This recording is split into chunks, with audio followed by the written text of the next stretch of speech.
지금부터 불기 2599년 11월 19일 법무사 불교대학 특강을 시작하도록 하겠습니다. 모두 자리에서 일어나 부처님 전에 합장하여 주시기 바랍니다.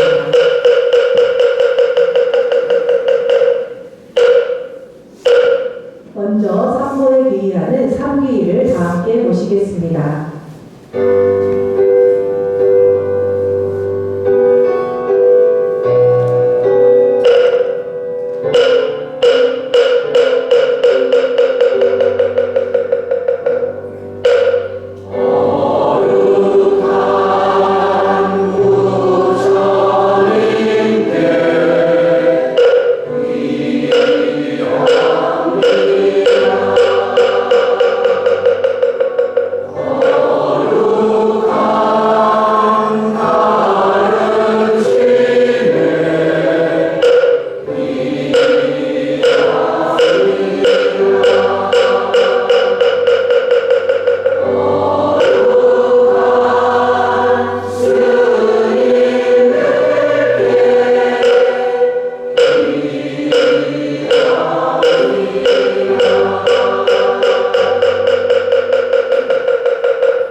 다음은 부처님 가르침의 핵심이 담겨있는 우리말 반야심경을 다 함께 봉독하겠습니다.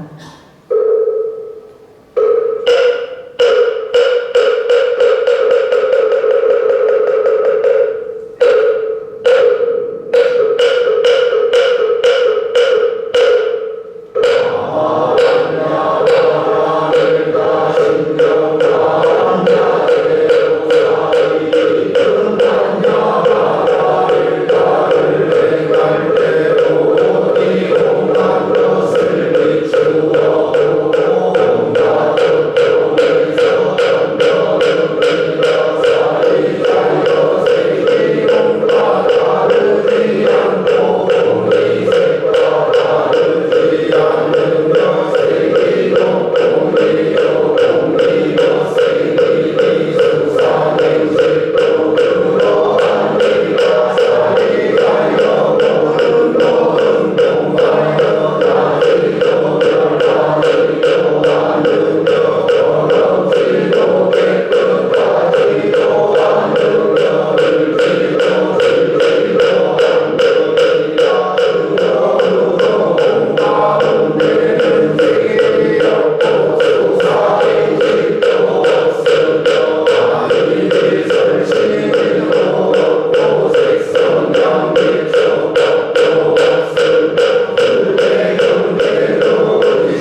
하겠습니다. 햇빛스님은 2000년도 범사 원주 불교 청년회 회장이셨으며 현재 부산 해피법당 주지이시고 근본 경전연구회 지도법사이십니다. 다음은 범사 불교대학 학생들을 대표하여 안양 박영자 회장님께서 햇빛스님께 감사의 마음을 담아 꽃바구니 전달을 하겠습니다. 두 분을 큰 박수로 모시겠습니다.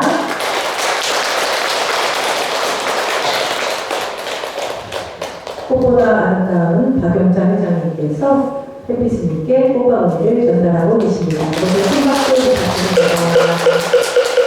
박수 전달을 하도록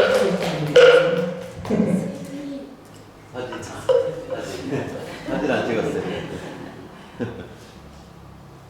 꽃보다 아름다운 분하고 함께하니. 네. 두 분께 다시 한번 큰 박수 부탁드립니다.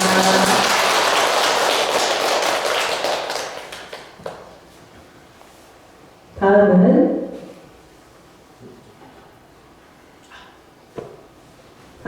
햇빛스님께 3대의 예를 올리도록 하겠습니다. 학장님의 목탁에 맞추어 3대의 예를 올리도록 하겠습니다.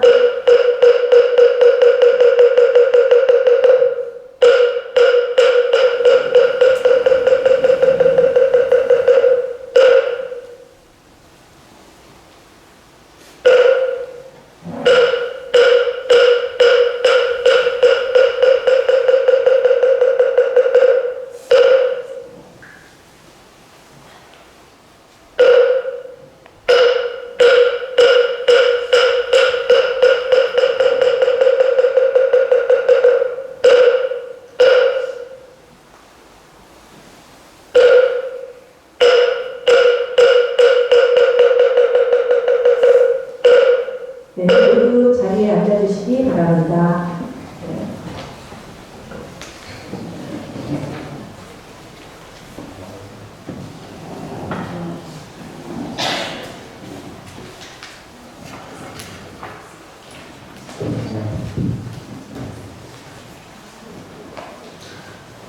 제가 그렇게 부처님을 대신해서 선배를 받을 만하지 못해서 선배를 잘 안 받습니다. 그런데 여러분들께서 이제 인사를 해주셔서 사실은 제가 세 번째 절을 하실 때 이런 이야기를 하려 했어요. 근데 마이크가 안겨줘서 못해서 좀 늦게라도 하겠습니다. 제가 그 아침마다 독서를 하면서 독서를 마칠 때 드리는 인사말인데요. 수키오타 두카보짜타 니바나 빠짜야호타. 여러분 모두 행복하시기 바랍니다. 괴로움에서 벗어나시기 바랍니다. 열반의 조건들을 갖추시기 바랍니다. 네, 조금 늦었지만 이렇게 인사했습니다.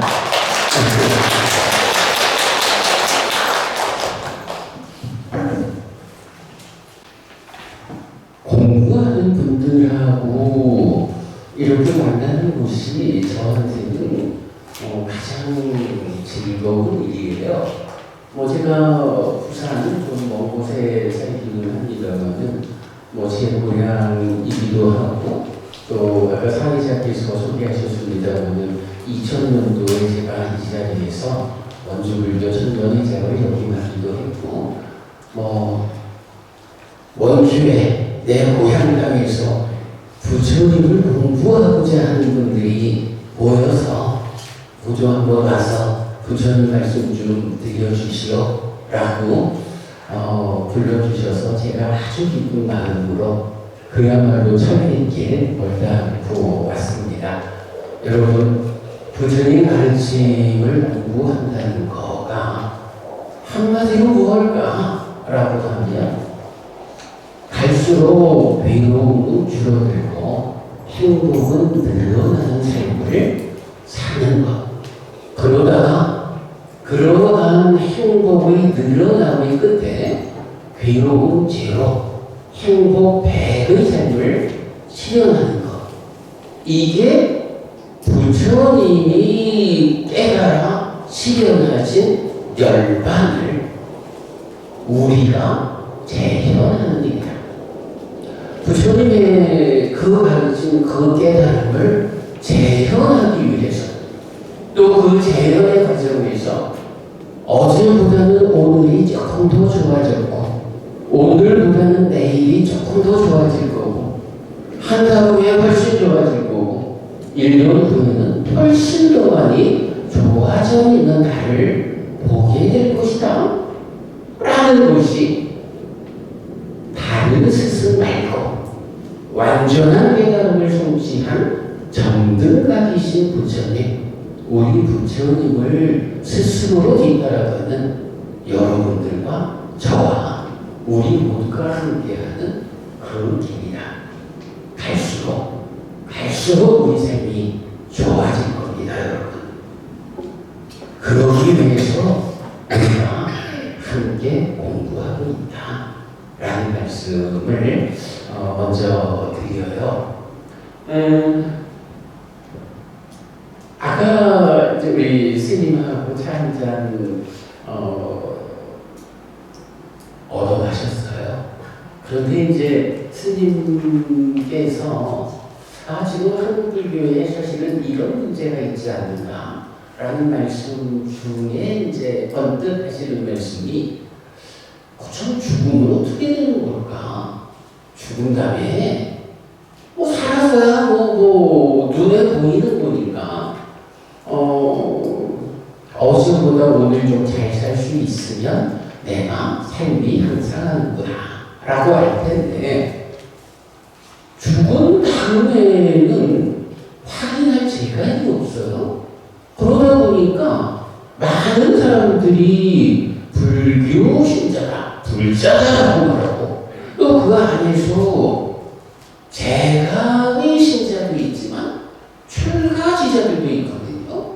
근데 막론하고 아니 죽은 다음 일이라는 게 내가 확인할 수 없는데 내가 직접 체험할 수 없는데 어떻게 죽은 다음에 대해서 말할 수 있는가 라고 그러다 보니까 죽은 다음에 대해서 거부하는 그러니까 불교 안에서도 많은 사람들이 죽음은 끝입니다. 윤회라는 거 없습니다. 이런 주장을 많이 해요. 참 좀 제가 볼 때는 참 공부하지 않은 사람이 공부한 척하고 있구나 라고 생각하게 돼요. 사실은 여러분 우리가 절에 다니는 게요. 불교, 종교 안에 불교 이러면서 나는 불교라는 종교를 가진 사람입니다. 불교 신자입니다. 우리 불자, 우리가 얼마나 훌륭한 불자예요. 불자라는 말은 무엇이 전제가 되어 있나요? 내가 모르는 거. 사실 우리가 알 수 없는 주제들이 많아요. 그런데 어떤 문제들은 모르고 넘어가도 상관없는 것들이 있어요. 그런 거야 그냥 모르고 넘어가자고요. 그런데 주제에 따라서는 내가 직접 확인할 수는 없는데 체험적으로 알 수는 없는데 모르면 안 되는 주제들이 있어요. 그죠 여러분? 꼭 알아야 하는 주제들. 그래. 예를 들어 그거죠. 죽음은 어떻게 될까?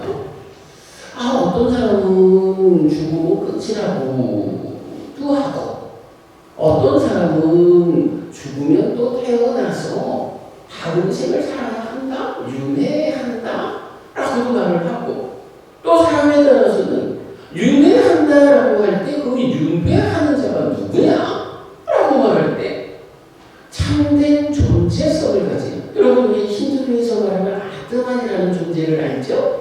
변하지 않는 실체적인 존재 이런 아트만이라고 하는 본질로서의 내가 윤회하는 거예요. 이렇게 주장하는 사람도 있고 그럼 윤회를 하기는 하는데 윤회라는 그자가 또 죽으면 또 태어나는 그자가 힌두교가 말하는 악마는 아니에요.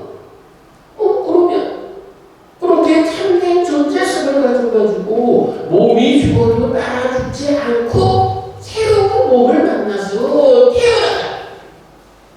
이런 그가 참된 존재성의 악마이 아니라면 무엇이 있어가지고 다음 세상으로 이어져 가는가?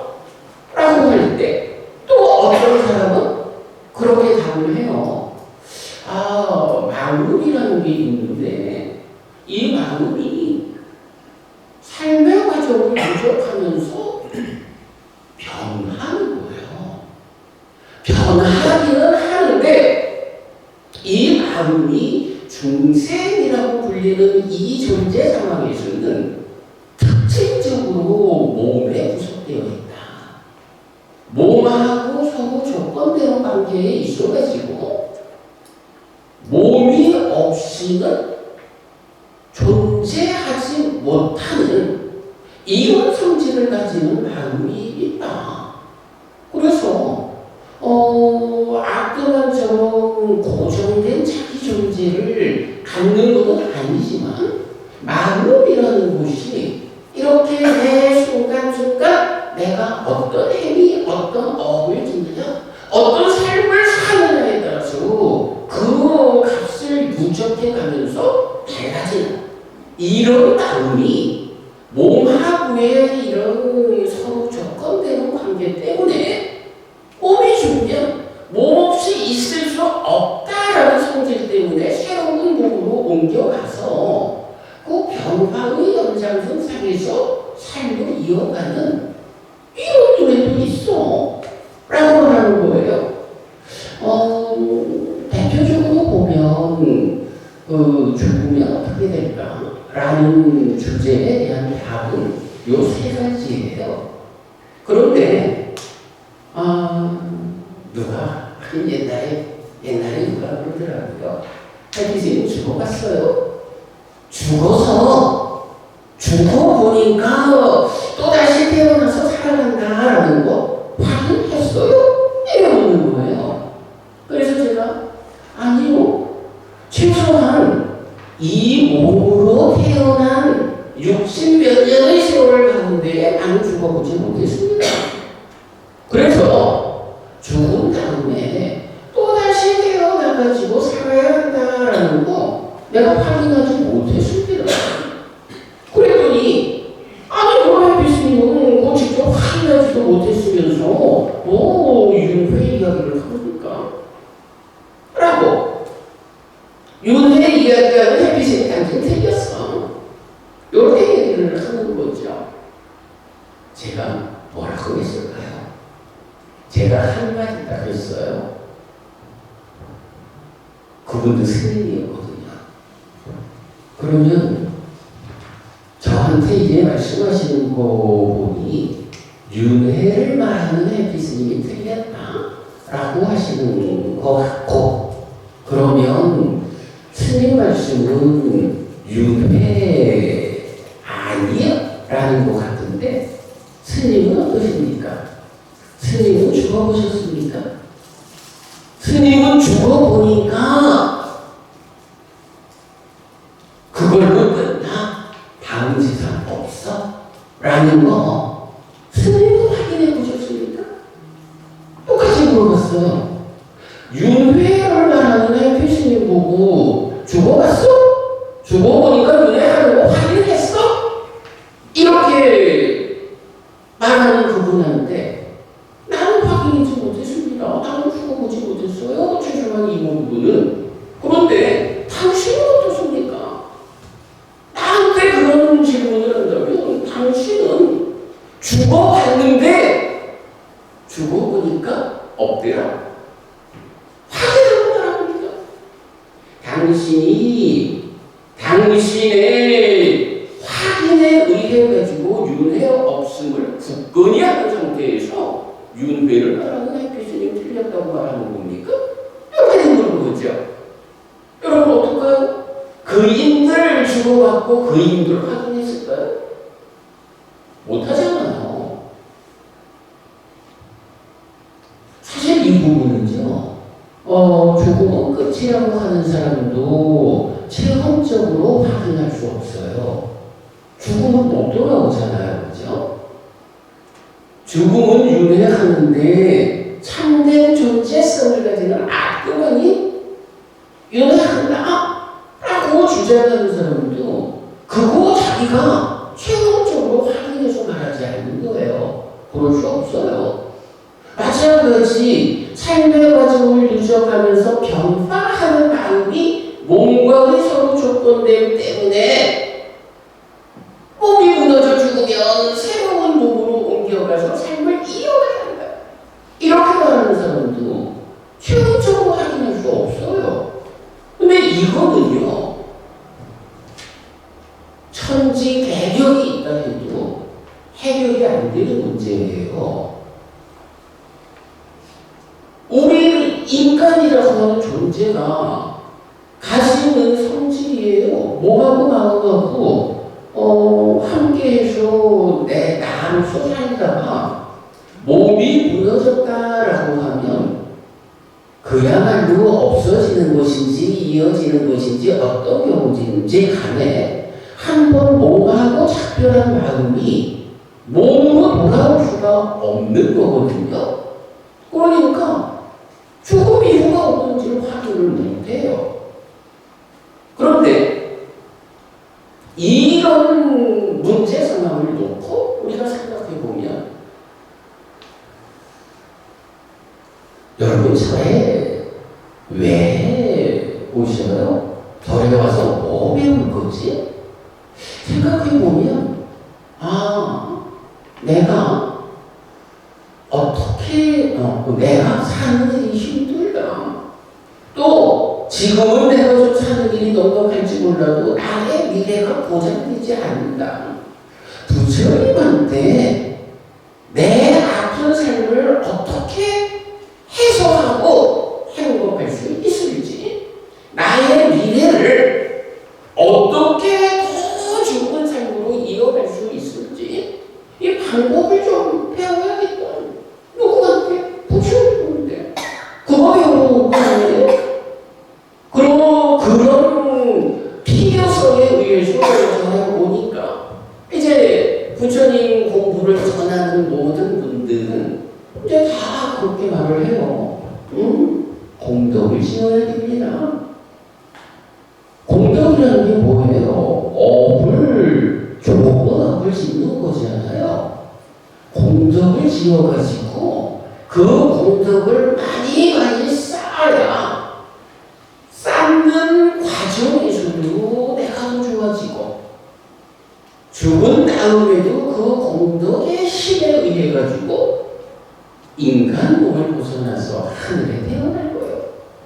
이런 지금보다 더 좋아지는 방법, 지금보다 훨씬 행복한 그런 삶을 내가 성취할 수 있는 그런 방법을 배우는 것이 불교 신자로 살아가는 우리의 삶이고, 그걸 대표적으로 말하는 게 공덕이잖아요.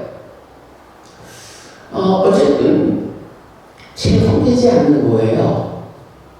그 체험되지 않기 때문에 일부의 사람들이 불교 안에서 체험할 수 없기 때문에 죽음은 끝이다 라고 말하는 사람들, 영으로 물어봐야 돼요. 당신은 죽어봤어? 당신은 체험해보고 없다고 하는 거예요. 이런 문제들이 사실은 살다 보면 여러 가지가 있어요. 저는 그런 주제들에 대해서 이렇게 표현을 해요. 오늘 제가 여러분 교재를 하나씩 나눠드렸어요.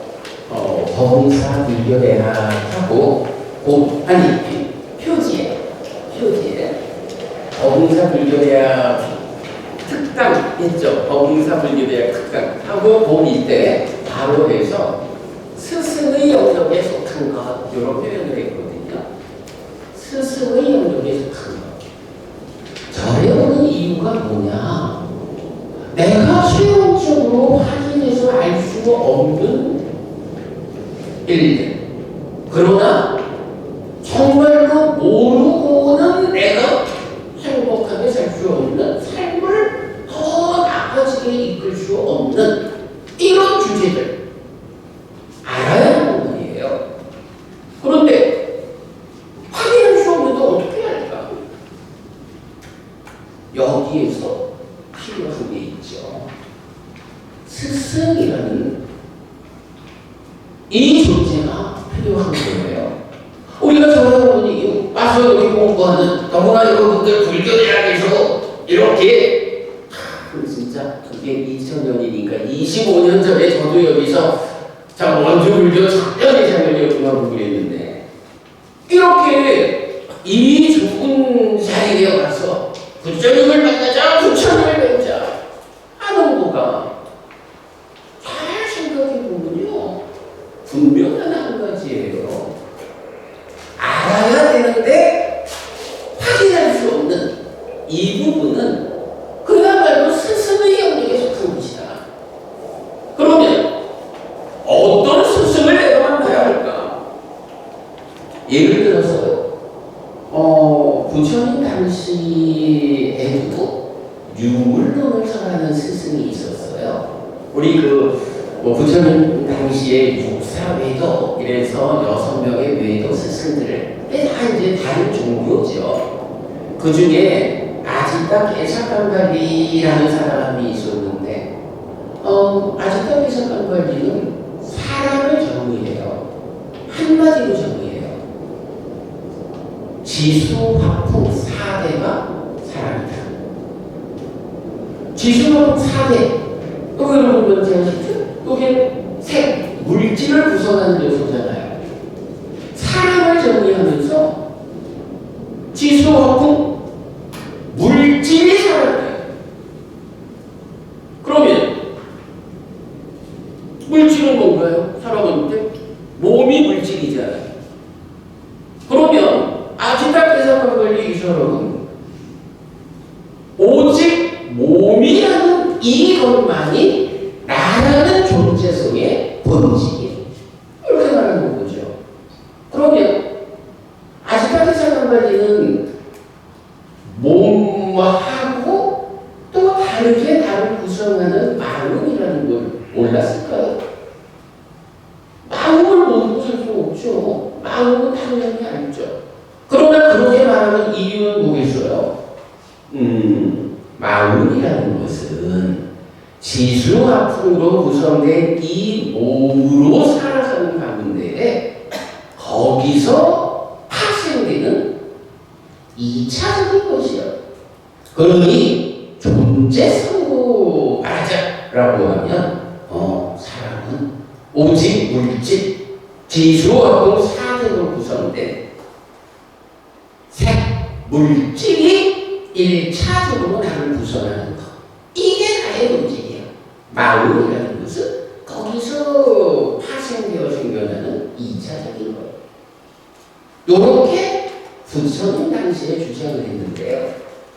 여러분 이 굉장히 좀 익숙한 표현 아니에요? 누구지? 마르크스 엥겔 누구지? 최근에도 유물론을 주장하는 작가들이 있잖아요. 유물론이라는 게 뭔가요? 오직 물질만 있다라는 거 아니에요? 그러면 현대에 유물론을 주장하는 사람들은 마음이 없다고 말하는 건가요? 아니라고요. 유물론이라고 하는 그 이론 자체가 나의 1차적 본질적 요소는 물질이다. 몸이 마음은 거기에서 2차적으로 생겨난 거다. 이렇게 말하는 게 유물론이에요.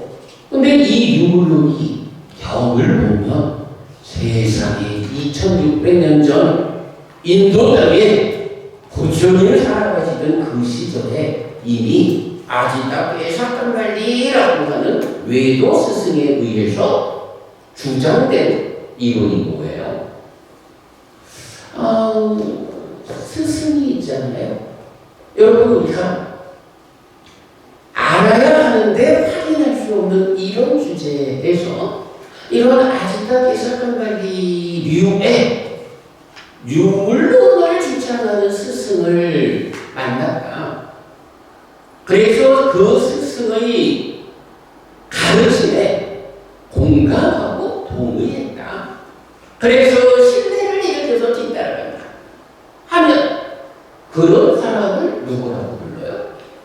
유물론자라고 부르는 거예요. 왜 유물론자냐? 알아야 하지만 확인할 수 없는 스승의 영역에 속한 주제들에 대해서 유물론을 가르치는 스승을 선택했기 때문에 그 스승 따라서 유물론자가 된 거예요. 인도도 힌두교가 있잖아요. 옛날 뭐 바라본교, 오바니샤드 이런 아주 높은 철학을 말한다 라고 하는데 이제 그런 오바니샤드, 인도 철학 이래가지고 그 스승들을 뒤따라 배우는 사람들은 어떻게 말하나요? 내 안에 참된 존재성을 가지는 아그가 있어. 저거는 어떻게 되냐고? 우리가 눈으로 보지는 못해도 우리 스승들의 가르침에 의하면 내 안에 나의 존재성의 본질로서 아그만이 있어가지고 살다가 늙어서 몸이 무너지면 옷이 낡으면 벗어버리고 새 옷 갈아입듯이 아그만이 나의 중심이 새로운 몸으로 옮겨가서 태어나는 거예요. 이렇게 말하는 스승들이 있죠. 그런 스승을 선택하면 어떻게 되나요? 말하자면 힌두교 신자가 되는 거지요. 그런데 또 어떤 스승은 마음이라고 하는 게 몸이 무너졌다 해서 몸 따라 소멸하고 가는 게 아니요. 그런데 그럼에도 불구하고 이 마음이 힌두교가 말하는 거 그만 참된 존재성을 가지는 불변의 실체 옷 갈아입듯이 몸 바꾸는 그런 마음은 아니고 나의 삶의 과정을 누적하면서 매 순간순간 달라지는 이 달라지는 마음의 변화의 과정에서 마음의 파트너가 되는 몸이 무너졌다 죽었다 라고 하면 앞에 말씀드렸듯이 몸과 서로 조건되는 특징을 갖고 있기 때문에 중생에게의 마음이라는 것을 그러다 보니까 몸 없이 존재할 수 없다라는 특징 때문에 새로운 몸으로 옮겨가서 태어나서 다음 생을 살아간다. 그렇다고 해서 이 마음이 힌두교가 말하는 아그만 아니라 달라지는 것이 이렇게 말하는 스승이 있다고요. 그 스승이 누구겠어요? 그 스승이 부처님이거든요. 여러분 불교하면 무엇보다도 바탕에 뭐가 있어요? 무아가 있잖아요. 삼법인 여러분 아시죠? 삼법인 재해, 무상, 재해이고 재법, 무아. 있는 것은 모두 무아다. 이 말이 뭔가요? 물질적으로 있든 물질 아닌 것으로 있든 어떤 것이든 심지어는 깨달으시는 데는 열반까지도 중생의 아픈 삶을 마감하고 했다 열반을 실현했다 깨달았다 불사하시는 데는 이렇게 말하는 그 열반까지도 포함해서 있는 것은 다 무아 이렇게 선언하는 스승이 부처님이잖아요. 그러면 그렇게 무아인 삶의 과정을 누적하면서 변화하는 마음이 죽은 다음에 새로운 몸으로 옮겨가서 다음 생을 이어가는 이런 윤회를 한다라고 가르치는 부처님이란 스승을 만나면 악도만이 윤회하는 게 아니구나. 윤회 안 한다라는 건 정말로 바보 같은 정말 어리석은 생각이고, 윤회한다라고 보기는 했는데 이 마음이 이렇게 변화하는 마음인 것을 몰라가지고 변하지 않는 이 마음, 악도만이 윤회한다 라고 말하는 것은 힌두교라고 하는 삿된 견해를 가진 스승이고, 이제 정등가 완전한 깨달음을 성취하신 부처님이라는 스승은 이 마음이라는 것이 이러하게 변화하는 마음입니다. 악은 아닌 변화의 연속성 위에서 새로운 몸으로 옮겨가 되어야 되는, 이러하게 윤회하는, 이걸 생각하시거든요. 여러분, 우리가 불교 신자라고 하는 거 어떤 의미인가요?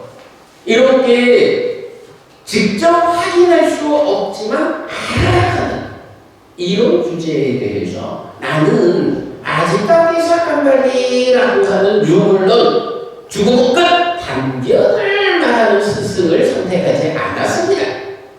나는 참된 존재성을 가지는 아트만이 윤회한다 라고 말하는 힌두교의 스승들을 나의 스승으로 선택하지 않았습니다. 나는 정등가르신 완전한 깨달음을 성취한 우리 스승 부처님을 스승으로 선택한 사람입니다. 내가 불교 신자라고 하는 것이 어떤 의미인지 압니까? 세상 어떤 스승들을 들이대도 그 스승들의 모든 논리를 바른 진리로서 타파할 수 있는 완전한 깨달음의 그분, 나는 그분 부처님을 스승으로 하는 사람입니다. 그래서 나는 오직 배우기만 합니다. 그래서 알기만 합니다. 그래서 배워 아는 그대로 실천하기만 하면 부처님께서 이끄시는 그러한 삶이 나에게서 실현됩니다. 나는 아무 걱정도 없습니다. 스승을 해보는데 우리 부처님을 만나서 부처님을 따라가는데 걱정할 게 뭐 있습니까? 인류의 역사를 통틀어봐도 부처님보다 더 훌륭하고 더 위대하고 완전한 스승이 있습니까? 이런 은금되는 스승을 만나서 그분의 가르침을 배워 알고 실천하는 이런 삶을 내가 살게 되었다라는 거, 이보다 어떤 행운이 어디 있습니까? 나는 이런 사람입니다. 불교 신자가 어디에 가서든 나는 이런 사람이요 라고 나를 드러내고 주장할 수 있는 근거예요. 예?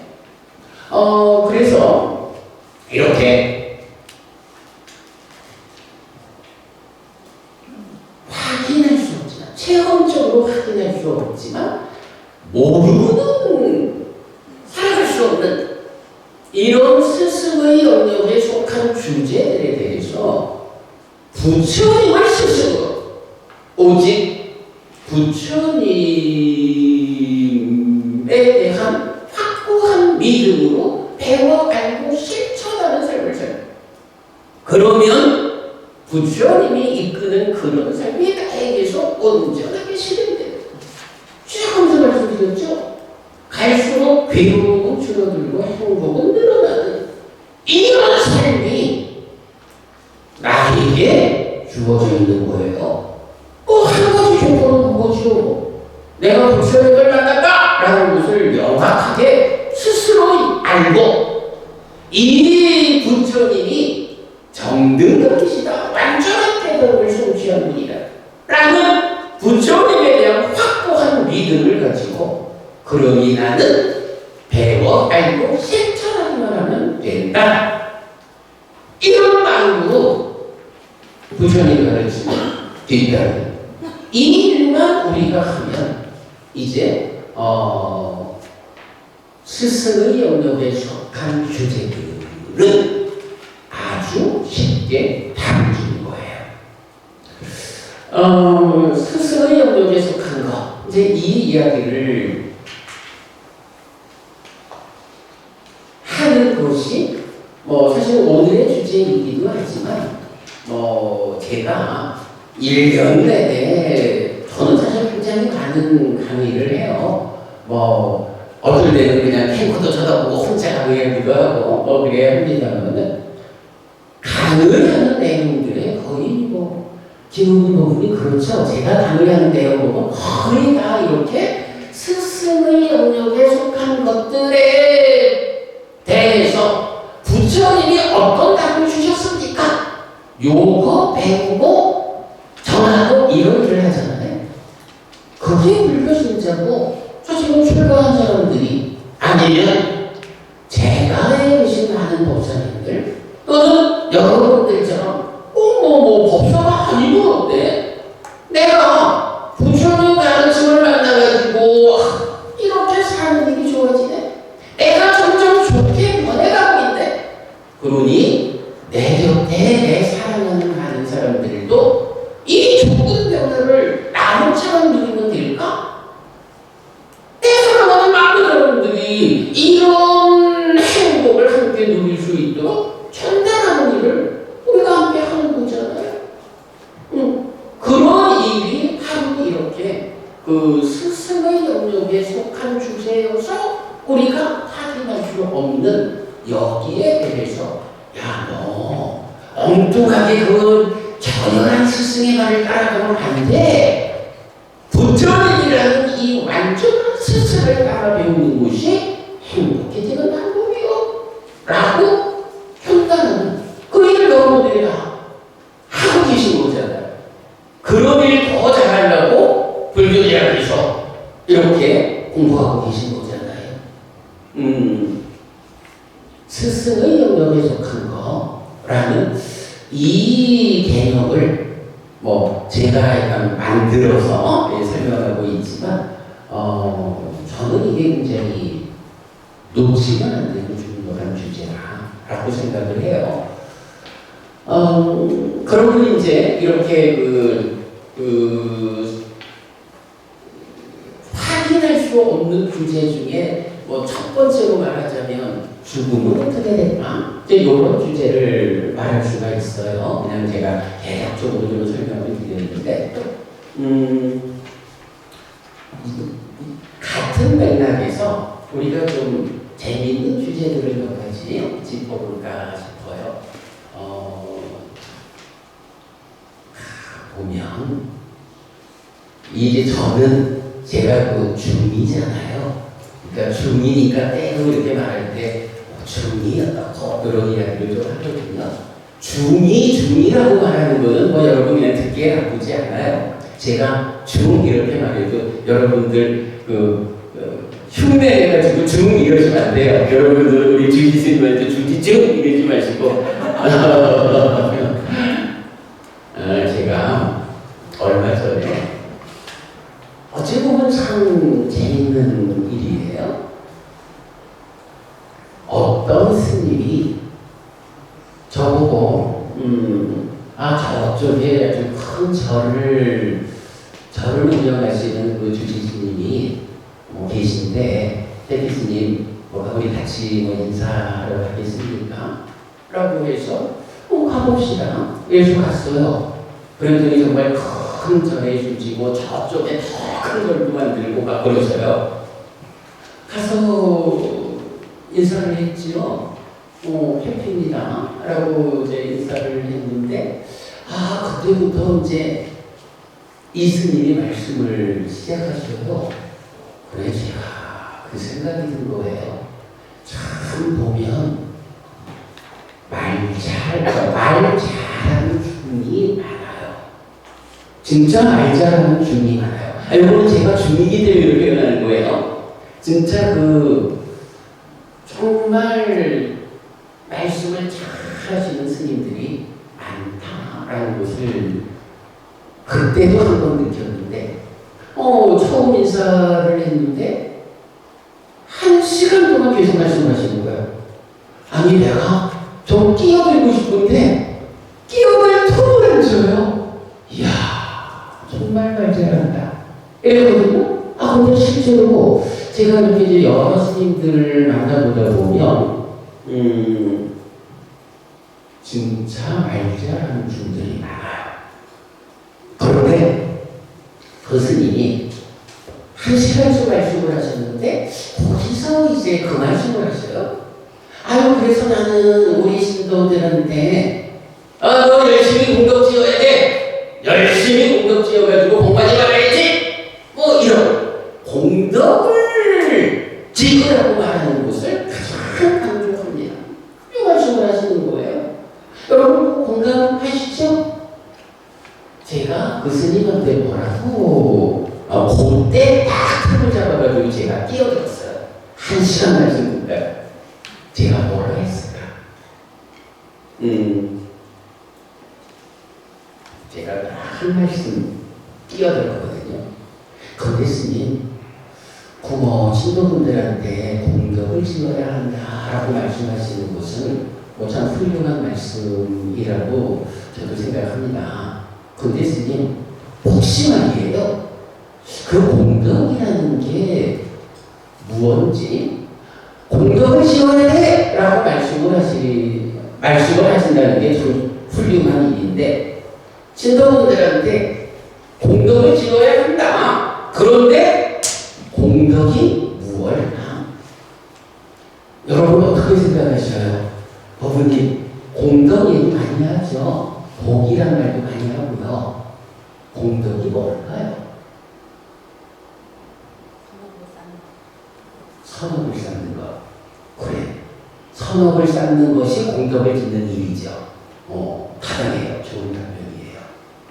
그런데 그렇게 하면 사실 선업을 지어라 라는 거하고 공덕을 지어라 라는 건 똑같은 얘기잖아. 그러니까 그거는 말만 바꾸는 거. 이렇게 물론 맞는 답변이지만 의도가 저의 의도가 그래요. 혹시 여러분 공덕은 이런 겁니다 라고 의견을 갖고 계신 분 계실까요? 자, 오늘 우리 스님방에서 인사하는 우리 법은이, 사회 보신 우리 법은이 어떠셔요? 공덕을 지어야 한다라는 것은 맞는 말씀이죠? 아마 오래전에 다니면서 공덕 지으라는 말씀은 수도 없이 들었을 거예요. 근데 그 공덕이 뭐죠? 그게 뭐길래 공덕을 지으라 하고 내 스님하고 공덕 짓는 일을 할까? 뭘까? 부처님 말씀을 잘 믿고 실천하는 게 공덕을 지는 거예요. 그거는 아마도 공덕은 이런 건데요. 이런 공덕을 만들기 위해서 어떻게 해야 합니까? 라는 공덕을 위한 방법, 실천이 될 거예요. 공덕 자체가 무엇일까? 라는 부분을 생각해 볼 필요가 있어요.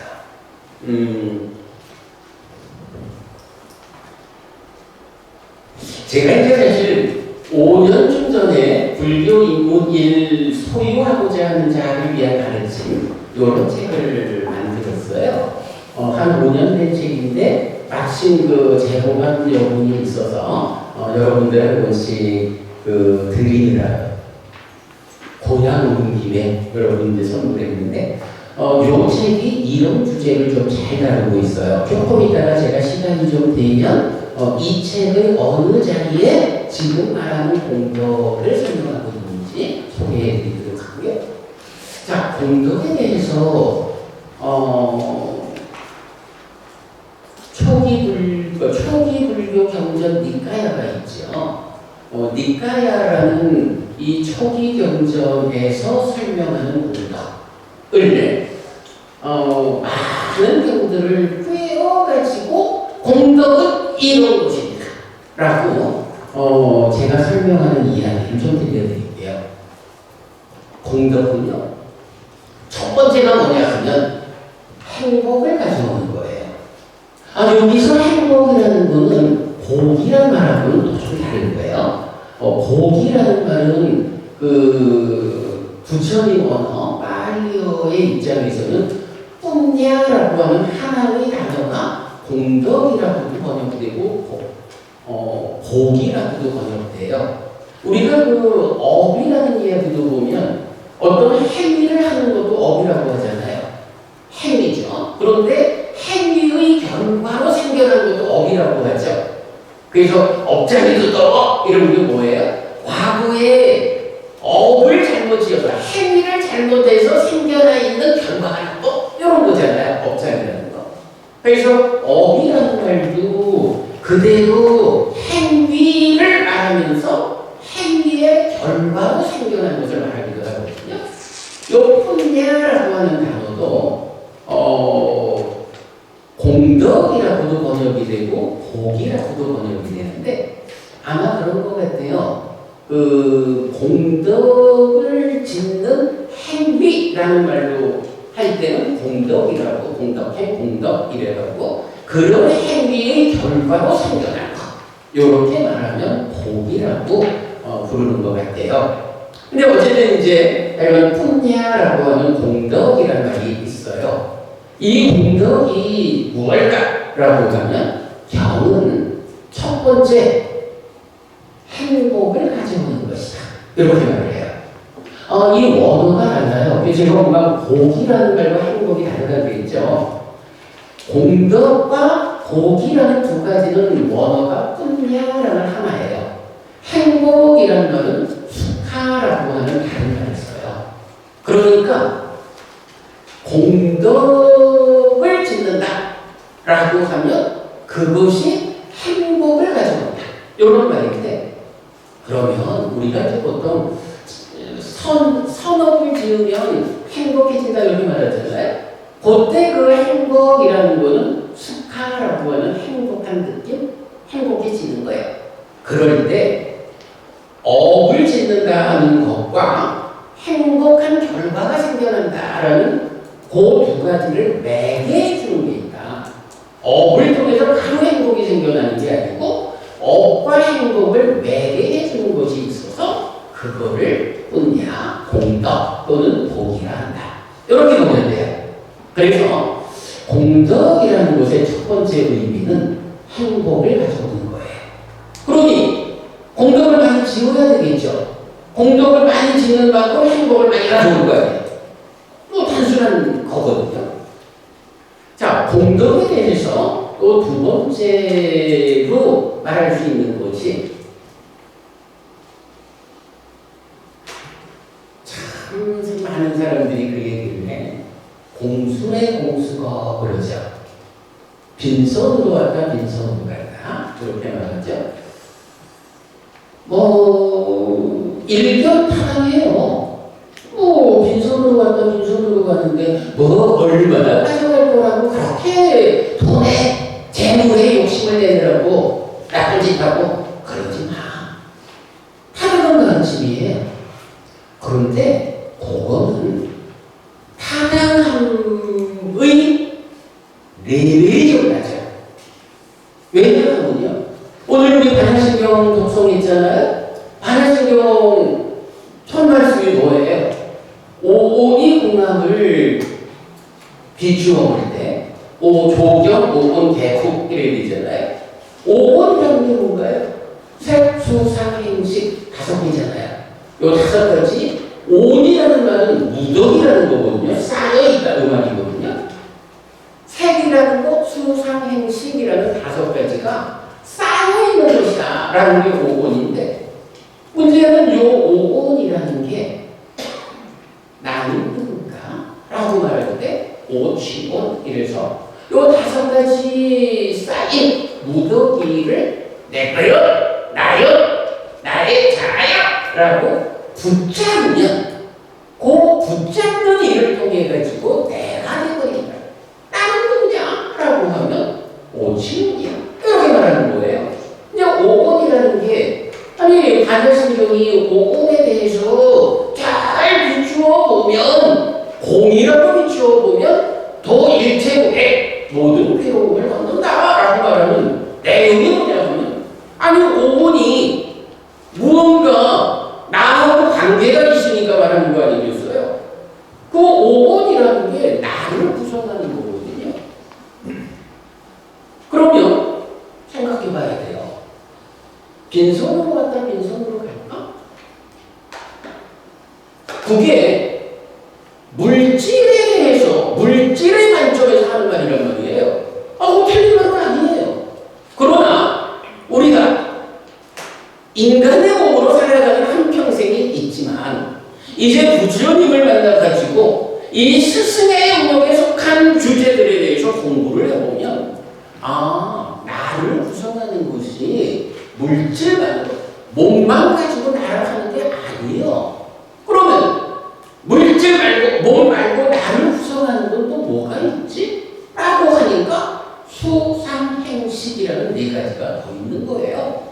기본적으로 식이라는 마음이 있고, 몸하고 마음하고가 함께 살아가는 과정에서 파생되어 생기는 2차적인 곳으로 수상행이라는 게 있어요. 이거 설명하기 시작하면 오늘 끝내지 못하니까 그 5번이 뭔지는 이렇게 소개만 하고 넘어가기로 하는데, 어쨌든 중요한 건 뭐냐면 내가 누구냐라고 할 때 물질만 가지고 나아가지 않는 거예요. 수도, 상도, 행도, 식, 마음도 이게 다 나를 구성하는 요소들이거든요. 그러면 그렇게 볼 때 오온으로 구성된 나라는 존재도 정말로 아무것도 가지지 않고 왔다가 아무것도 가지지 않고 가는 것일까요? 공술의 공수거라고 말해도 되는 것일까요? 이 부분을 생각해 봐야 되거든요. 공덕 두 번째 내용이 뭐냐 하면 죽을 때 가져가는 것이다. 이따가 잠깐 보여드릴 거예요. 경에서 보면 마치 그림자가 따라가듯이 따라가는 거. 공덕이다. 왜 공덕을 지어야 하느냐 하면 행복을 가져오는 거기 때문에 공덕을 지어야 하죠. 그런데 만약에 이렇게 공덕행을 통해서 행복이 만들어지는데 이게 이 몸으로 살아가는 한평생 뿐이다. 정말로 빈손으로 가야 한다. 라고 한다면 얼마만큼 공덕을 지어야 할까? 얼마만큼 공덕을 지어야 할까? 라고 하면 그냥 이 몸으로 살다가 죽을 때까지 그동안 편안하게 살다가 하면 되지 뭐. 요런 기준으로 생각해야 되잖아요. 그런데서 좀 굉장히 위험하거든요.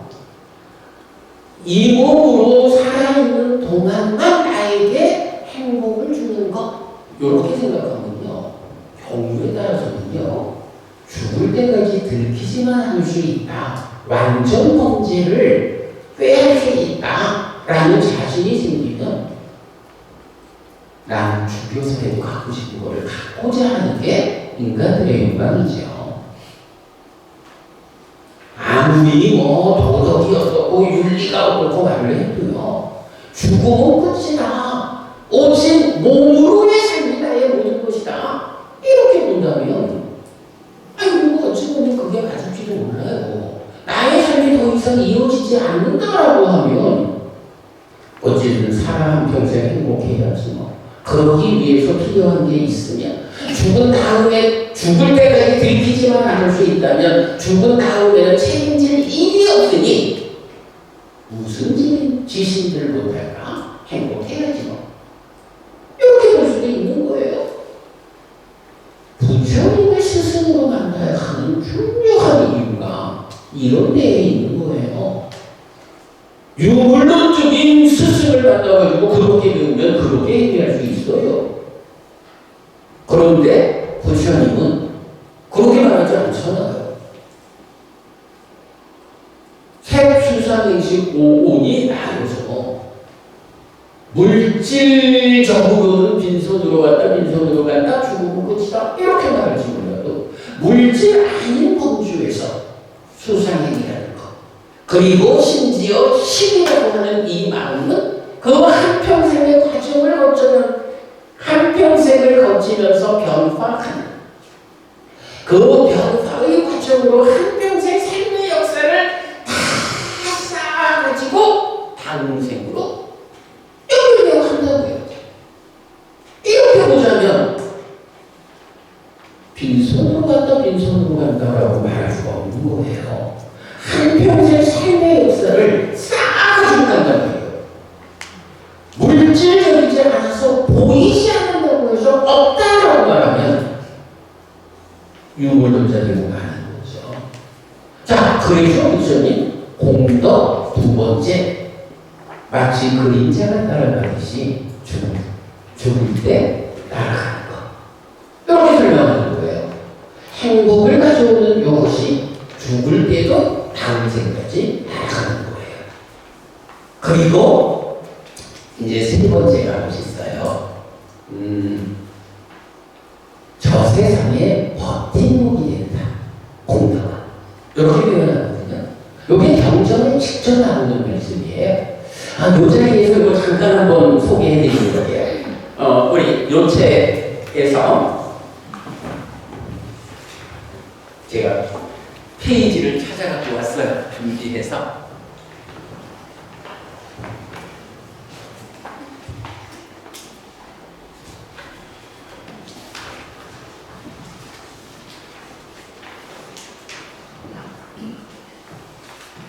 음, 270쪽 보겠습니다. 아, 그럴까요? 네, 알겠습니다. 자, 네. 270쪽 보면, 용내 3 해가지고, 요게 이제 분야라고 하는 공덕이라는 단어의 경전 용내거든요. 그 중에 용내 3번, 분야니까이라다 수카와하니 해서 수카 즐거움 행복을 가져오는 것인 분야 공덕 복을 지어야 한다 라고 해서 1번 삼주다 3번 이끌림경 뭐 이런 경들이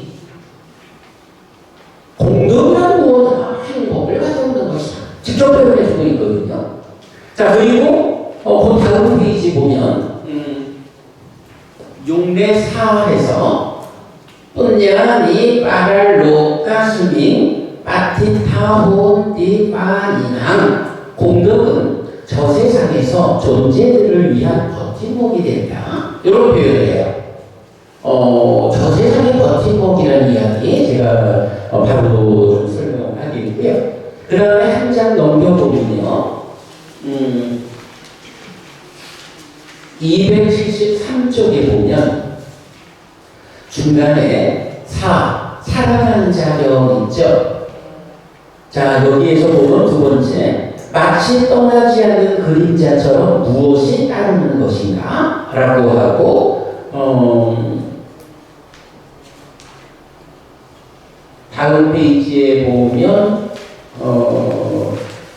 이 세상에서 인간은 공덕과 죄악의 두 가지를 행하니 참으로 그것이 그에게 자신의 것이고 그것을 가지고 간다. 마치 떠나지 않는 그림자처럼 그것이 따른다. 공덕이라는 게 이렇게 죽을 때 따라오는 거예요. 죽을 때 가져가는 거예요. 사실은 이제 다른 경들에서도 여러 군데서 보면 이렇게 죽을 때 상석인한테 넘겨주지 않고 가지고 가는 재산이 있어. 이런 표현들이 굉장히 많이 나와요. 여러분, 이거 잘 알아야 됩니다.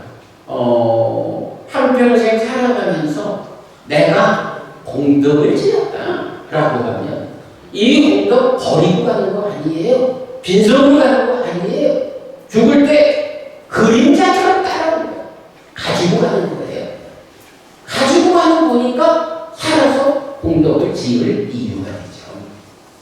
자, 그리고 세 번째, 저 세상에 버팀목이 된다라는 말씀은 뭐냐 하면 우리가 이제 윤회를 말하잖아요. 그래서 죽으면 또 태어난다, 윤회한다 라고 하는데 그 윤회하는 중생의 삶을 한마디로 고해라는 말을 쓰죠. 여러분, 고해라는 말, 괴로움의 바다 라는 말을 많이 쓰죠. 죽으면 태어나야 돼요. 태어난다라는 게 이제 그 고해, 괴로움의 바다에 또 떨어지는 거야. 그런데 한평생 살다가 몸은 무너져 버려지고 마음이 또 이렇게 새로운 몸을 만나서 다음 생을 이어가야 하는데 그 다음 생이라는 게 중생이라는 아픈 삶의 영역이기 때문에 새로운 태어남을 괴로움의 바다에 빠지는 것이다. 이렇게 말하는 거예요. 자,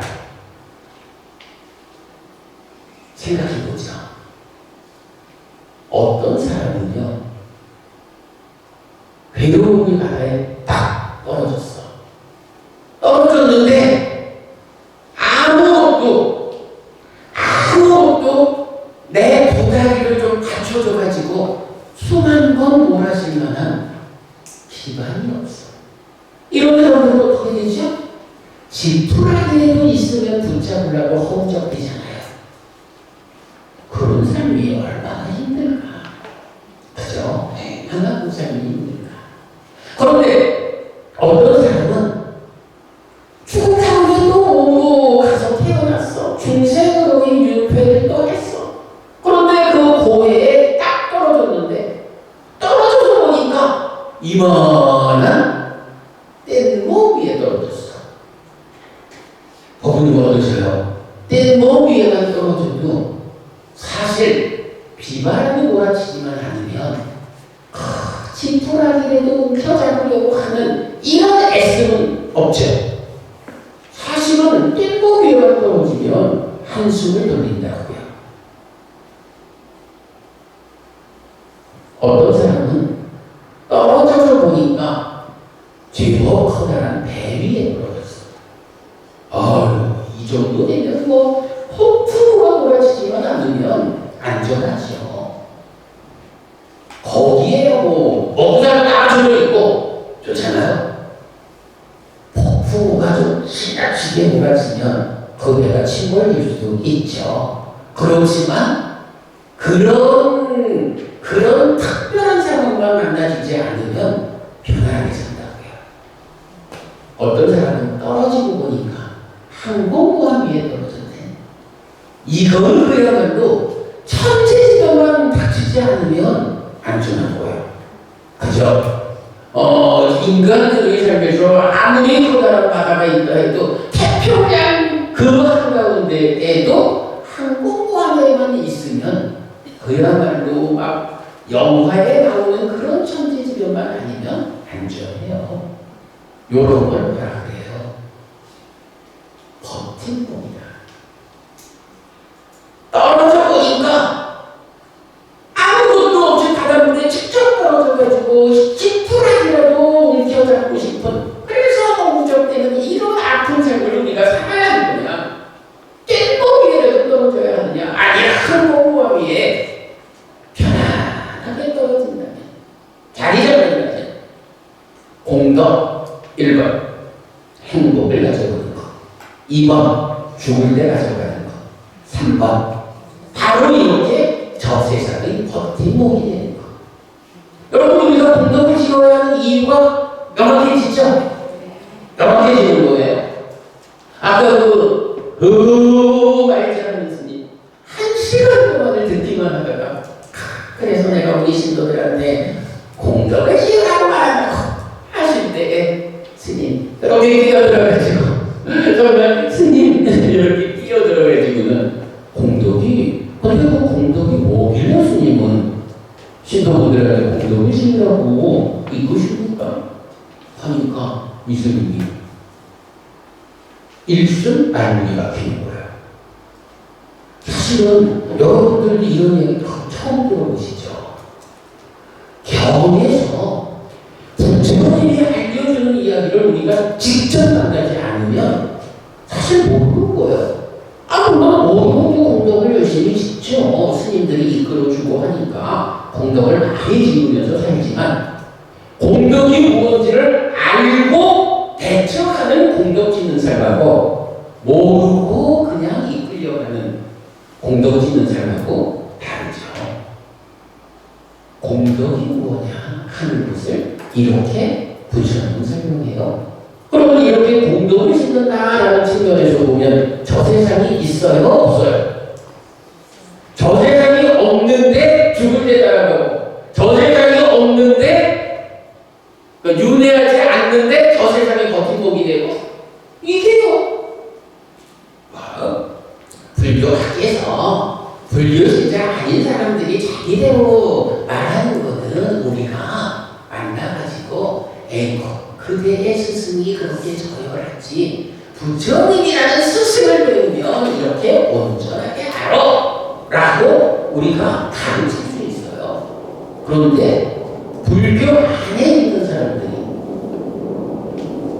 유대롭다고 이렇게 주장하고 그렇게 가르치고 그렇게 불교 신자들을 이끈다라고 하면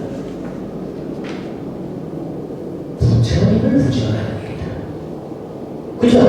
유대가 없다라고 하면 첫 번째 문제가요. 공덕을 지어야 할 이유가 없어.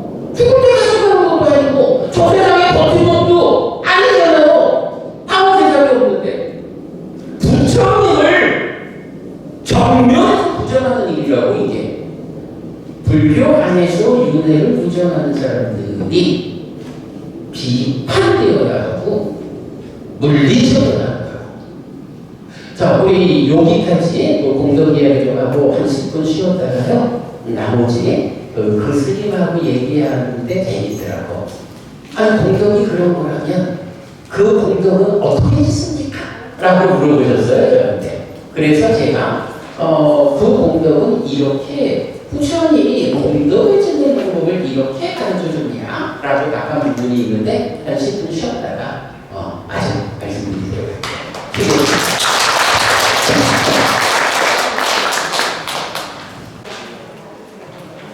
사회자님 시작할까요?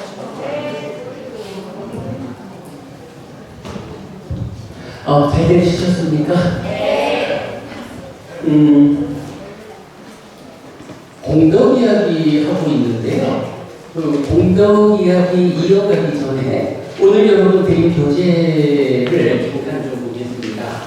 그 표지 넘기면 이제 첫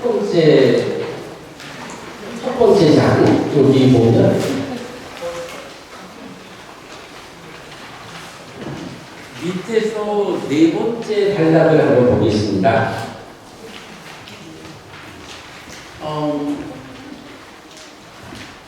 마음이 윤회한다라고 말하고 있잖아요. 부처님은 마음이 윤회한다라는 것을 어떻게 표현하고 있을까?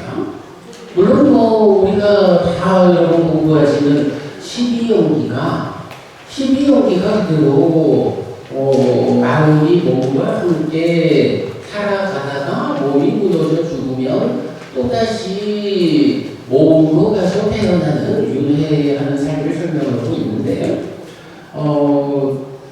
아주 직접적으로 마음을 부르는 방법이 있어요. 자, 그럼 밑에서 네 번째 단락 한번 읽어보겠습니다. 몇 페이지예요? 3페이지. 그러니까 표지 다음 장.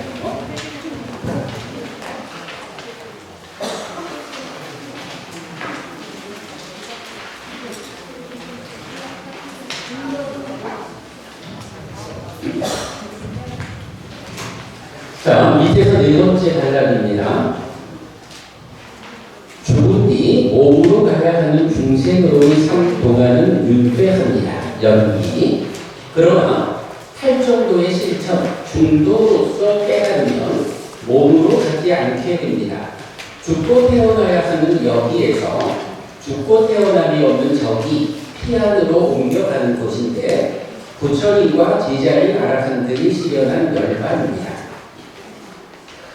부처님은 몸으로 가는 것이 식, 마음이라고 알려줍니다.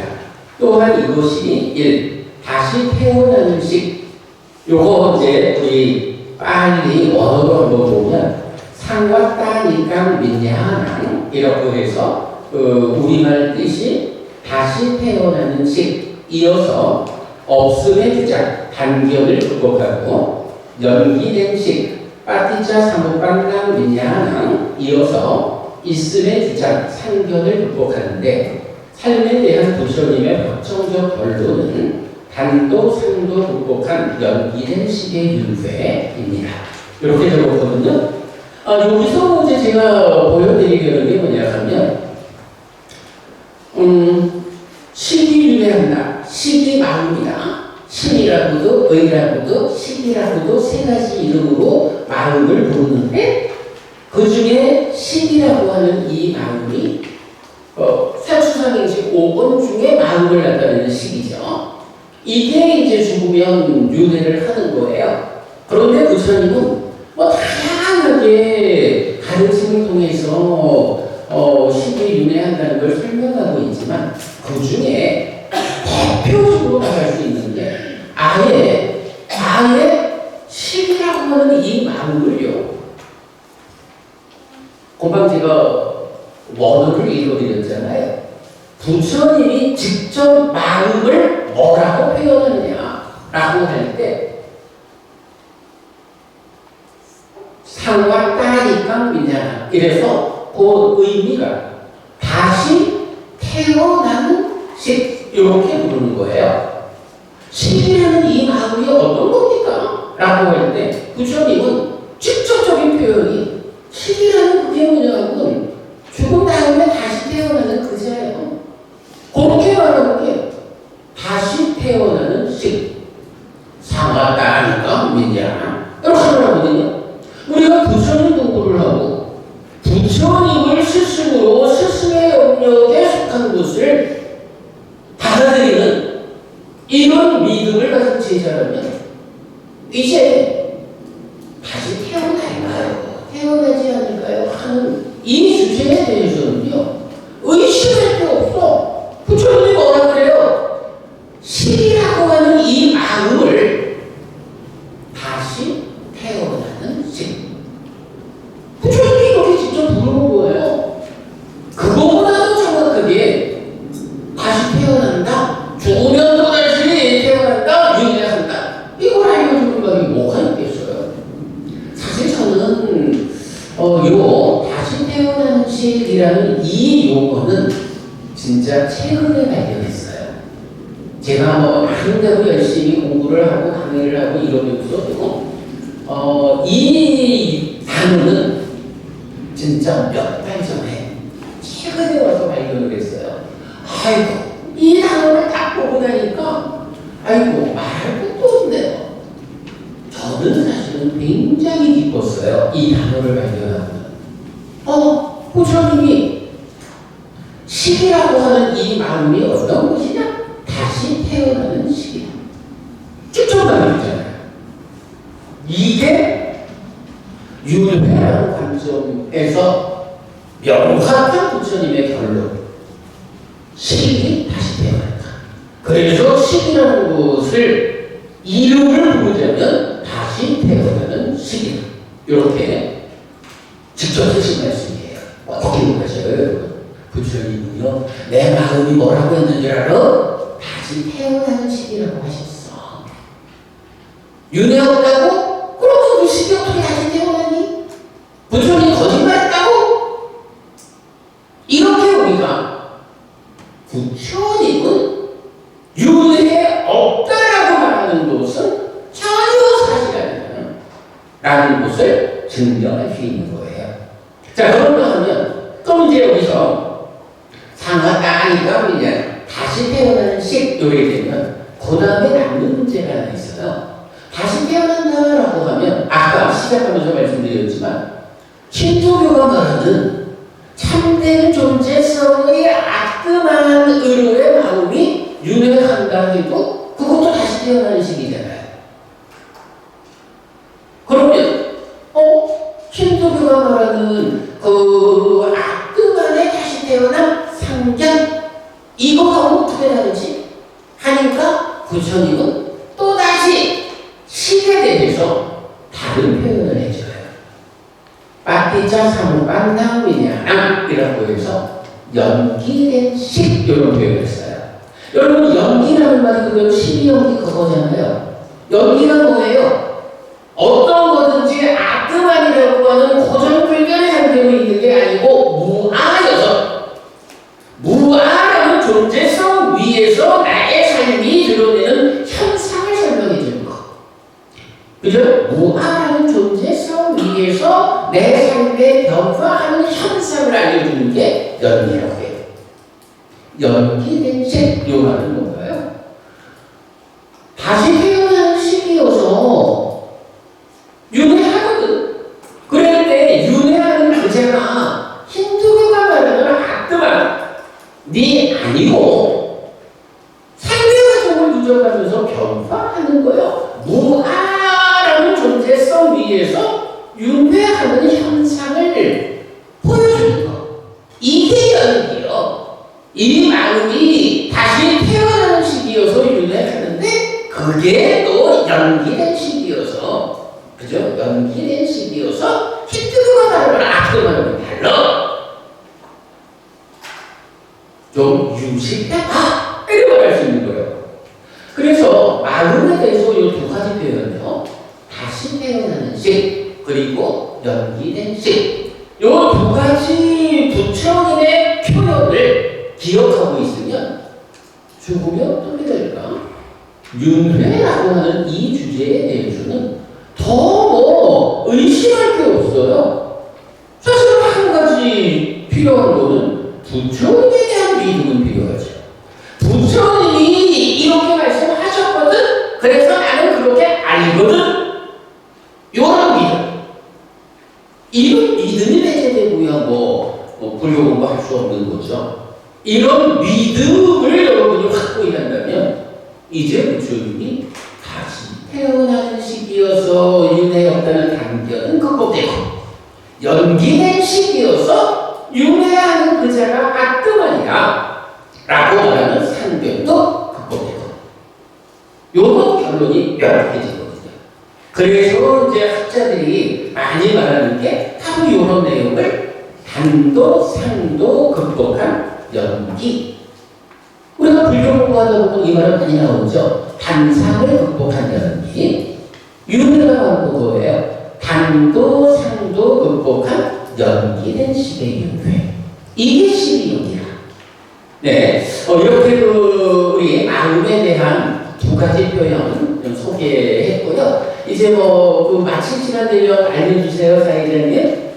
50분까지 50분까지요. 그래, 그러면 15분 남았는데 그 15분 동안에 아까 하던 이야기 좀 마저 할게요. 해원 스님한테 제가 그랬거든요. 스님 공덕이 무엇길래 신도분들한테 공덕을 지으라고 말씀하셔요? 그랬더니 빨자한 중이 입을 닫아버리는 거예요. 그러면서 그러면 해피 스님은 압니까? 초면이니까 이제 그렇게 저한테 얘기를 하시더라고요.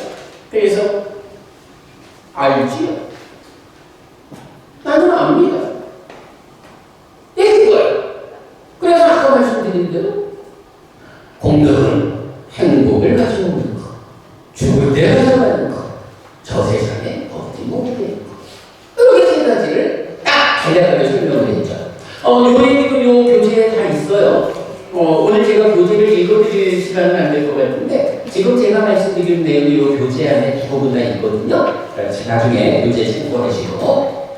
자, 그러면 이제 이렇게 공덕이라는 게 그런 거라면 이제 이 스님 입장에서는 저한테도 질문할 수 있죠.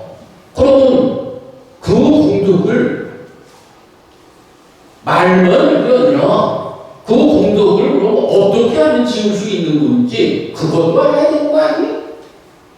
라고 해요. 그래서 제가 그랬죠.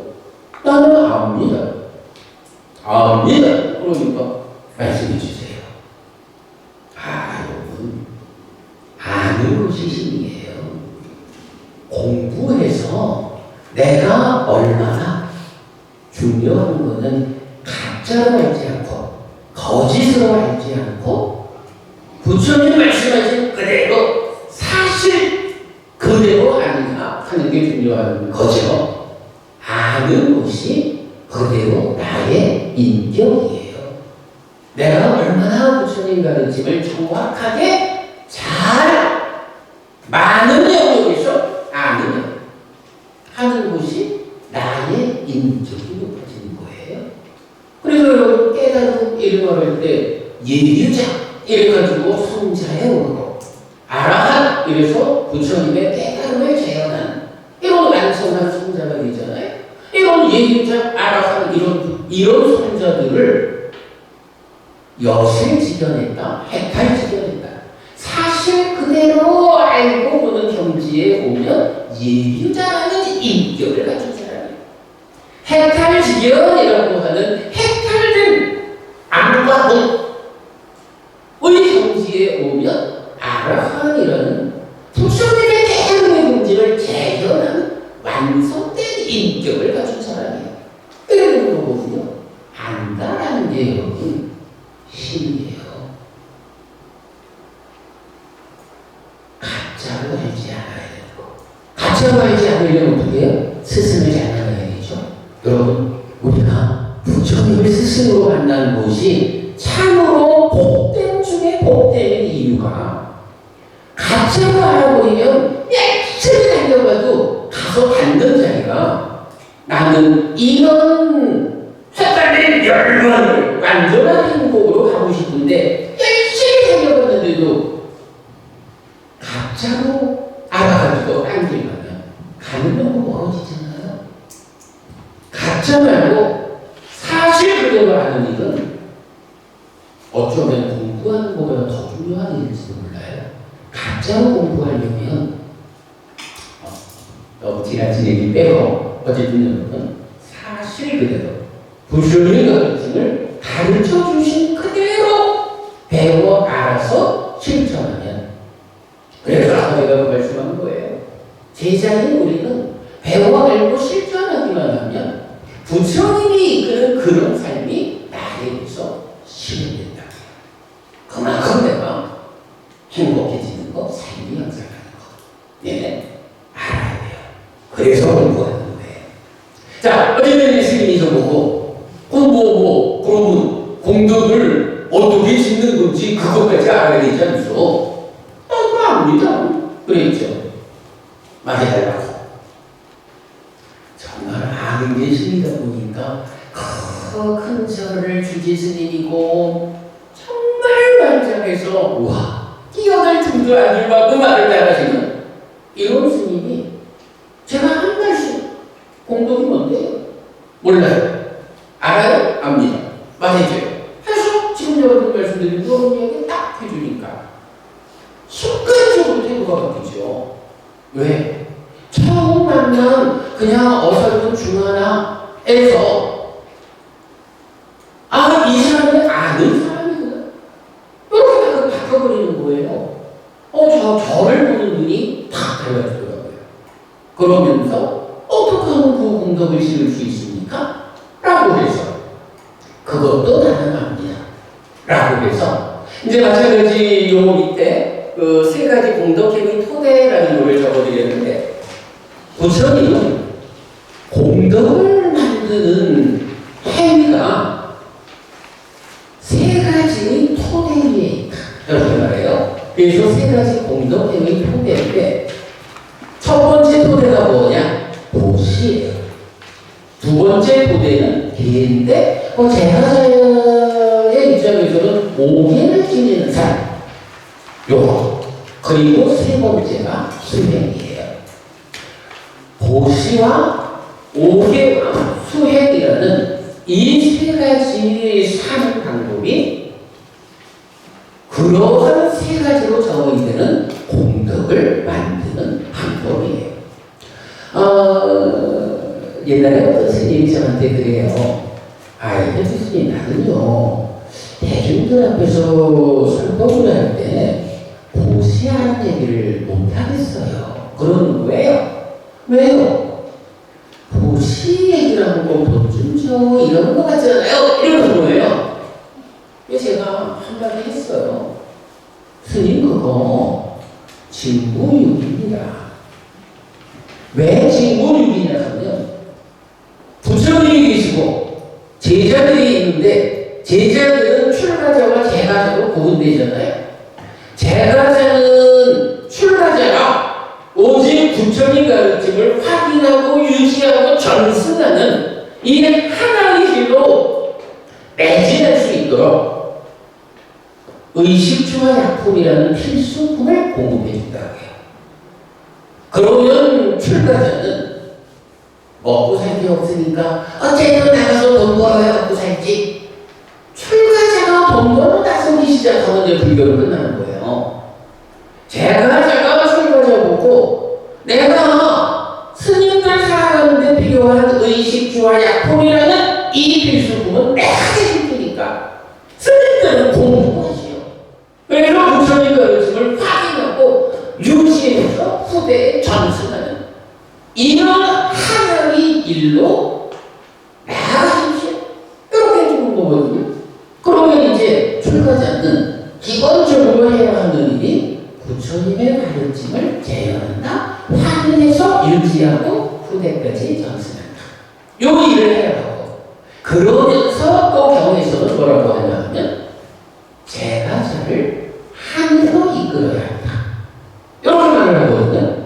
사실은 제가자의 입장에서 절에 오고 스님을 만나고 하는 이유는 따지자면 스님이 부처님 대신해가지고 부처님 가르침을 좀 가르쳐줘요. 이런 거잖아요. 그래가지고 스님한테 부처님 가르침을 배워가지고 나도 잘 실천해서 내 참 살아서도 행복해야겠지만 죽은 다음에 또다시 인간몸으로 태어나기 싫어요. 하늘에 시리라는 이름으로 태어나가지고 더 행복할래요? 물론 그때 깨달은 윤회에서 벗어나는 데까지 가야 하지만 일단으로는 하늘에 태어나야 되거든요. 인간몸으로 살아가면서 우리가 겪어야 하는 아픔들이 얼마나 많아요. 이거 인간몸 그대로 가지고는 극복할 수 없는 것들이 많아. 그러나 하늘에 태어날 신의 몸으로 신의 삶을 살면 아직까지 중생이어서 남아있는 괴로움은 있지만 인간으로 우리가 겪는 이 큰 아픔에서는 자유로워지잖아요.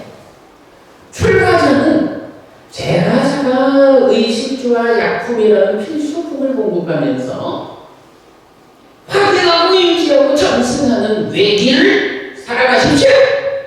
라고 하면 그 외길을 살아가면서 또한 필수품을 공급해주는 제가자들에 대한 감사의 마음으로 제가자들을 하늘로 이끄는 역할을 해야 한다라고 디가니까요 30번인가 31번인가 신갈라경이라는 점에서 제가자와 출가자 간에 이런 역할을 직접 말해주거든요.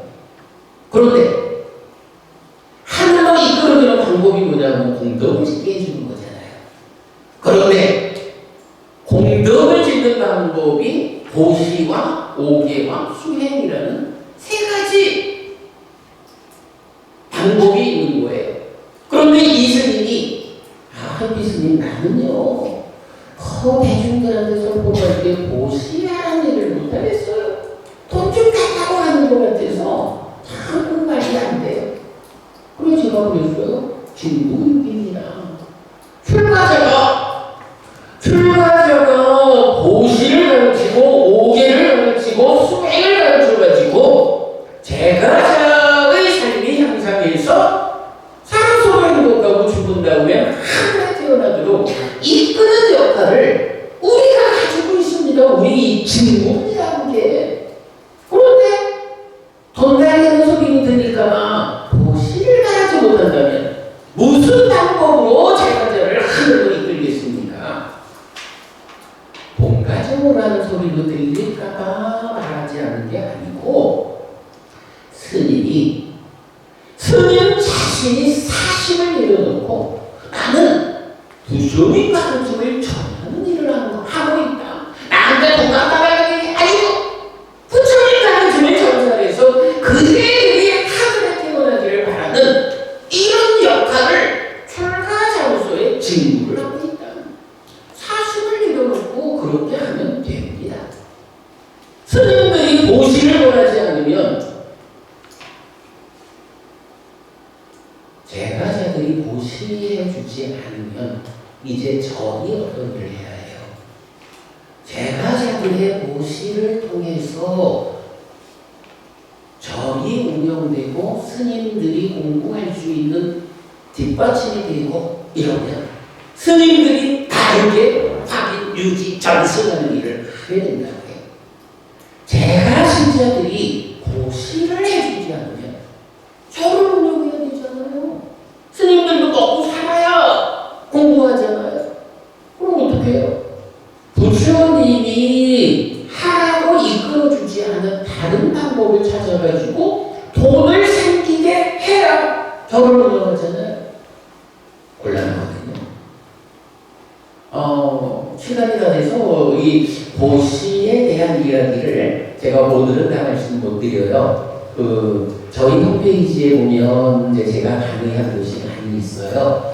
그냥 뭐 인터넷, 뭐 유튜브 이쪽에서 해피스님 검색하면 제가 글쎄 지금 유튜브에 올려놓은 동영상이 5,000개가 넘어요. 다 공부하는 공부 동영상인데 대개가 클릭 몇 번 하면 저희 홈페이지로 연결되고 해요.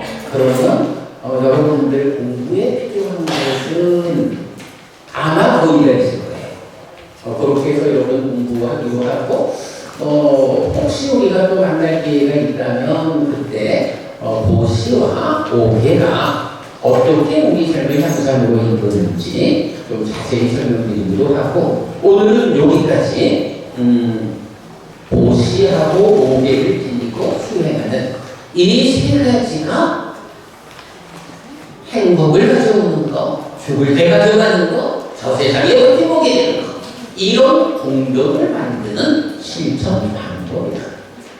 네, 거기까지 안내해드린 걸로 하고 마무리하겠습니다. 오늘 드릴 교재는 쭉 좀 읽어보시면 제가 1시간 반 정도 말씀드린 내용들이 요 교재에 잘 정리되어 있거든요. 직접 읽어보시면 되겠고 오늘 제가 선물한 요 책이 이런 특히 제가자유 신행을 이끄는 교과서와 같은 책이라 생각돼요. 혹시 책이 부족하다 하시면 연락 주시면 제가 책을 좀 더 보내드릴 수도 있고 합니다. 아무튼 여러분 공부 잘 하시고요. 공덕 많이 쌓아가지고 살아서도 갈수록 행복해지고 죽어서는 커다란 버팀목 위에 태어나서 다음 세상에는 더 많이 행복하시기를 바랍니다. 고맙습니다, 여러분. 행사장을 해주신 wendy님께 감사의 큰 박수 부탁드립니다. 저는 유튜브를 보면서 스님들이 어떤 스님은 윤회를 한다, 어떤 스님은 윤회는 없다 이런 논리에 휩싸여서 어떻게 중답인가 고민하고 있었는데 오늘 혜피 스님께서 정답을 주실 것 같습니다. 다시 한번 감사의 말씀을 드립니다. 스님께서 말씀하셨던 것처럼 유튜브 검색창에 혜피 스님 검색하셔서 구독과 좋아요, 많은 알림 설정 부탁드리겠습니다. 공지사항 말씀드리겠습니다. 오늘 혜피 스님이 불교 인문 도서를 보시해 주셨는데요. 혜피 스님이 지으신 책이십니다. 덕전에 근거해서 공부를 아주 많이 하셔서 불교 인문과 또 죽음은 어떻게 되는가 등 많은 다수의 책을 집필하셨습니다. 감사의 큰 박수 부탁드립니다. 오늘 관심은 김종용 강사님께서 보시해 주셨습니다. 감사의 큰 박수 부탁드립니다.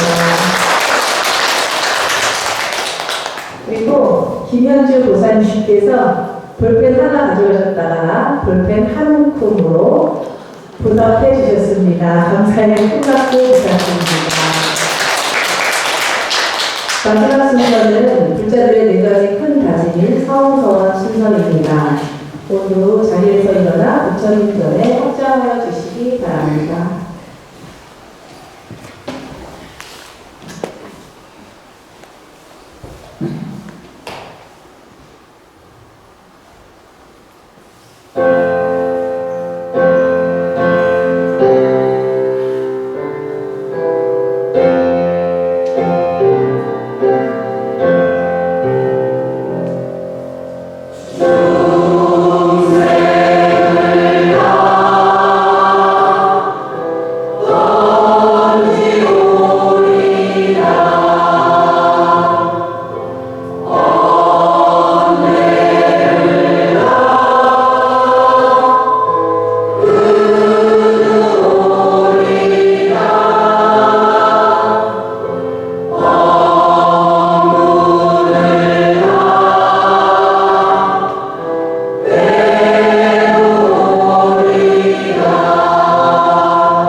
주는 이민영 교수님의 수업이 진행됩니다. 그리고 다음 주 수업 준비는 보령관에서 해주시겠습니다. 모두 건강하시고 다음 주에 뵙겠습니다. 모두 성불하십시오.